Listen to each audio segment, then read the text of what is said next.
4000 ஒரு பொருள் வாங்குறேன், என்னையா கையில தூக்கிட்டு போவேன்? இது ஒரு பையில போட்டு கொடுன்னு தானே கேட்கணும்.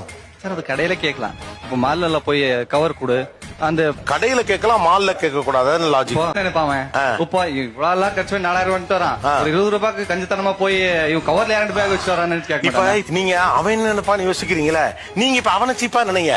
4000 ரூபாய்க்கு பொருள் வாங்கியிருக்கான், ஒரு 20 ரூபா கேட்கறான் பாரியா கஞ்சப்பாய.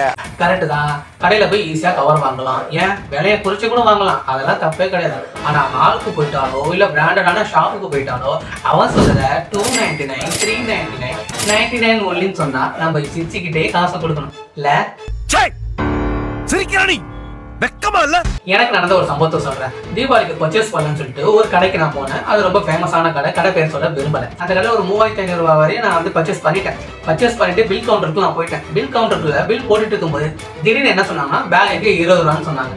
நான் ஏன்னு கேட்டேன். இல்ல சார் பேகுக்கு 20 ரூபாய் நாங்க சார்ஜ் பண்ணுவோம் அப்படின்னு. என்னடி சொல்ற? அங்க எனக்கு அவங்களுக்கு கொஞ்சம் ஆர்குமெண்ட் போயிட்டே இருந்தது. அப்ப அவங்க என்ன சொன்னாங்கன்னா, இது வீடியோ கால சொல்ல சத்தியமா சொல்றேன் சார், 3500 ரூபாய்க்கு நீங்க பர்ச்சேஸ் பண்ணிருக்கீங்க, 20 ரூபாய்க்கு பாக்குறீங்களேன்னு சிரிச்சுக்கிட்டே கேட்டாங்க. உங்க அப்பா காசு அது அப்படின்னு நம்ம தெளிவா கேட்க முடியும்? இல்ல மேடம், எங்க அம்மா துணி கடைக்கு 2000 ரூபாய்க்கு இப்ப 3000 பர்ச்சேஸ் பண்ணா ஒரு கட்டப்பையே தருவாங்க. அங்க கொடுக்குற அந்த கஸ்டமர்ஸுக்கு நீங்க வாங்குற பேக அது எங்களுக்கு தான் தர போறீங்க, ஆனா வாங்குற காசு எங்கள்கிட்ட இருந்து வாங்குறீங்களே, இதெல்லாம் நியாயமான கேட்டு இதுக்கு பருத்தி மூட்டை பேசாம குடோன்ல இருக்கலாம். எங்களுக்கும் அவங்களுக்கும் பெரிய ஒரு கான்வர்சேஷனே நடந்துட்டு இருக்கும்போது அக்கம் பக்கத்துல இருக்கவன் என்ன நினைச்சா தெரியுங்களா, என்னடா 20 ரூபாய்க்கு இவ்வளவு பஞ்சாயத்து பண்ணிட்டு இருக்கான், இவ்வளவு பேசிட்டு இருக்கான்னு சொன்னாங்க. நான் என்ன பண்றேன்னா, சரி ஓகே எனக்கு பேக் வேணாம், எனக்கு வந்து துணியை கொடுத்து நான் கையில எடுத்து போறேன்னு சொல்லிட்டேன். அப்படி சொல்லிட்டு போயிட்டு இருக்கும்போது எல்லாரும் என்ன வந்து கேவலமா பார்த்தாங்க. கோபி என்ன சொல்ற மாதிரி இப்ப 20 ரூபாய் கேட்கிற பேக் அப்ப 150 ரூபாய் 200 ரூபான்னு கேட்டா அப்பதான் எல்லாரும் கேட்பீங்க, அப்படிதானே? அப்ப 20 ரூபாங்கிறது ஒரு காசு இல்லையா? 200 ரூபாய் 150 ரூபாய் வந்தாதான் காசா பாப்பீங்க இல்ல? சொல்றதுக்கு ஒண்ணும் இல்ல.